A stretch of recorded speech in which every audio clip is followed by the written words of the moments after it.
Weekly once இதை நம்ம பண்ணால் போதும். ஸ்கின்னை எப்போதுமே பிரைட்டாக க்ளோவாக மெயின்டைன் பண்ணலாம். ஸ்கின் எப்போதுமே ஃப்ரெஷ்ஷாக எங்கே இருக்கும். சில பேரை பார்க்கும்போது என்ன திடீர்னு இவ்வளோ கலர் ஆகிட்டா, நல்ல பிரைட்டாக செம்ம க்ளோவாக இருக்க, அழகாக இருக்க அப்படின்னு சொல்லுவோம்.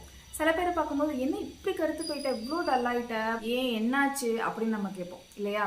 இப்போ நம்மளை ஹெல்த்தியாக மெயின்டைன் பண்ணுறதுக்கு இந்த சாப்பாடு சாப்பிட்டா நல்லது, ஹெல்த்தியாக சாப்பிடணும், ஹோம்மேடு தான் சாப்பிடணும் சொல்கிறோம் இல்லையா. அதே மாதிரி தான் நம்மளோட ஸ்கின்னுக்கும் அப்பப்போ தேவையான விஷயத்தெல்லாம் நம்ம செஞ்சுட்டு வந்தால் மட்டும்தான் ஸ்கின் எப்போதுமே ஃப்ரெஷ்ஷாக ப்ரைட்டாக எங்கே இருக்கும். இல்லைன்னா உங்களோட ஏஜ் என்னவோ அதுக்கு ஒரு 10 வயசு 20 வயசுக்கு முன்னாடி ரொம்ப ஓல்டாக தெரிய ஆரம்பிச்சிருவோம். ஸ்கின் மெயின்டெனன்ஸ்ங்கிறதும் ரொம்ப முக்கியம். நீங்கள் நம்ம பார்க்க போகிறது அதே மாதிரி தான், ரொம்ப சிம்பிளாக இருக்கும். பட் நல்ல ஒரு ரிசல்ட் வந்து நம்மளோட ஸ்கின்னுக்கு வந்து கொடுக்கும். வீக்லி ஒன்ஸ் நம்ம இதே மாதிரி மெயின்டைன் பண்ணாலே போதும், ஸ்கின்னை வந்து நல்லா ஃப்ரெஷ்ஷாக க்ளோவாக ப்ரைட்டாக வச்சுக்கலாம். ஒரு தக்காளியும் ஒரு பாதி பீட்ரூட்டும் எடுத்துக்கோங்க. நான் ரெகுலராக இந்த மாதிரி தக்காளி பீட்ரூட் நீங்கள் யூஸ் பண்ணாலே உங்களோட ஸ்கின் வந்து செம்ம பிரைட்டாக க்ளோவாக வச்சுக்கலாம். ஸ்கின் டோனே சூப்பராக லைட்டன் பண்ணலான்னு சொல்லிக்கிட்டே வரேன். ஸோ கண்டிப்பாக ட்ரை பண்ணி பாருங்கள். இது கூட நீங்கள் குக்கும்பர் கூட சேர்த்துக்கலாம். குக்கும்பரே சேர்த்து கூட அரைச்சி நீங்கள் வந்து ஃபில்ட்ரு பண்ணிக்கலாம்.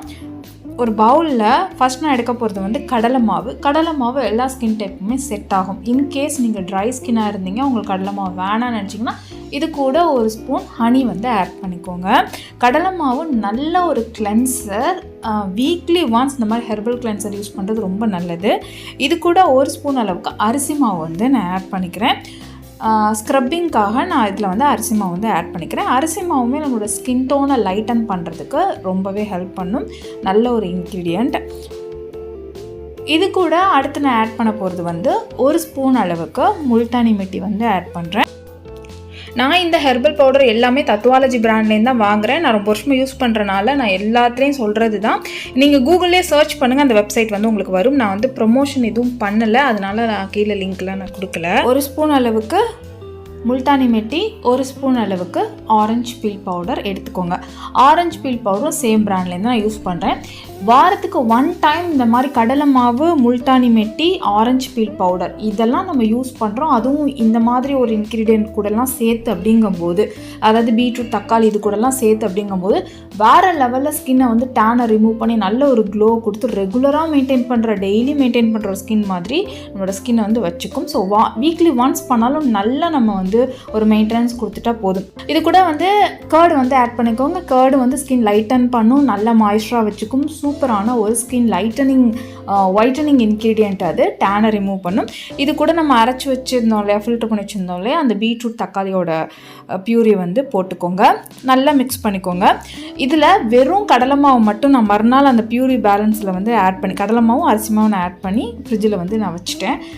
மறுநாள்லேருந்து அந்த மாதிரி சிம்பிளாக ஏதாவது ஆட் பண்ணி தான் நான் வந்து போட்டுக்குவேன்.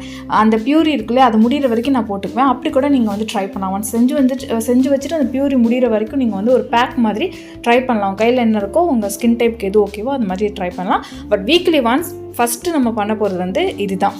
ஏன்னா இது வந்து பாருங்களேன், ஃபஸ்ட்டு நல்ல ஒரு ஸ்க்ரப்பிங் கொஞ்சம் கொஞ்சமாக எடுத்து நல்ல ஒரு ஸ்க்ரப்பிங் வந்து ஒரு 5 மினிட்ஸ் வரைக்கும் கொடுங்க போதும்.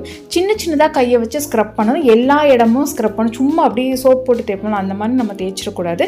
சின்னதாக ஸ்க்ரப் பண்ணிவிட்டு நல்ல ஒரு திக் லேயராக ஒரு பேக் வந்து போட்டுக்கோங்க. வீக்லி ஒன்ஸ்னாவது இந்த மாதிரி நம்ம ஸ்க்ரப் பண்ணால் மட்டும்தான் டெட் செல்ஸ்லாம் ரிமூவ் ஆகும், பிக்மெண்டேஷன் வராது. இந்த மாதிரி பேக் போடும்போது ஸ்கின் வந்து நல்லா டைட்டன் ஆகும். இந்த ஒரு விஷயத்துலேயே நம்மளுக்கு நிறைய ஸ்கின் மெயின்டெனன்ஸ் வந்து அடங்கியிருக்கு. பார்த்தீங்களா, ஸ்கின் வந்து நல்ல ஒரு பிரைட்னிங் வந்து கொடுக்கும். நல்ல மழை இல்லையா, இப்போ சீசன் டைம் நம்மளுக்கு மழை வந்துருச்சு ஒரு 3 டேஸாக. ஸோ எனக்கு வெளிச்சமே வீட்டுக்குள்ளே இல்லை. லைட்டு போட்டால் உங்களுக்கு ஒரு மாதிரி ஆர்டிஃபிஷியலாக தெரியும் அப்படிங்கிறனால லைட்லாம் போடாமல் நான் வந்து காமிச்சிருக்கேன். பட் வந்து நல்ல ஒரு பிரைட்னிங், நல்ல ஒரு க்ளோவிங் வந்து கண்டினியூவாக உங்களோட ஸ்கின்னில் இருக்கும். ஸ்கின் நல்லா ஹெல்த்தியாக இருக்கும். நான் வந்து அடுத்த நாள் இதில் கடலை மாவோ இல்லை அரிசி மாவோ முல்தானி மெட்டியோ ஸ்க்ரப் பண்ணாமல் நான் வந்து பேக் மாதிரி போடுவேன். வீக்லி 2 மட்டும் நீங்கள் ஸ்க்ரப் பண்ணால் போதும். வீக்லி ஒன்ஸ் இந்த மாதிரி மெயின்டெனன்ஸ் பண்ணுறது நம்மளுக்கு ரொம்பவே ஈஸியாக இருக்கும். ஸோ நீங்களும் இதே மாதிரி ட்ரை பண்ணி உங்களோட ஸ்கின் வந்து எப்பவுமே பிரைட்டாக வச்சுக்கோங்க. வீடியோ உங்களுக்கு பிடிச்சிருந்துச்சா மறக்காதீங்க லைக், ஷேர் அண்ட் சப்ஸ்கிரைப்.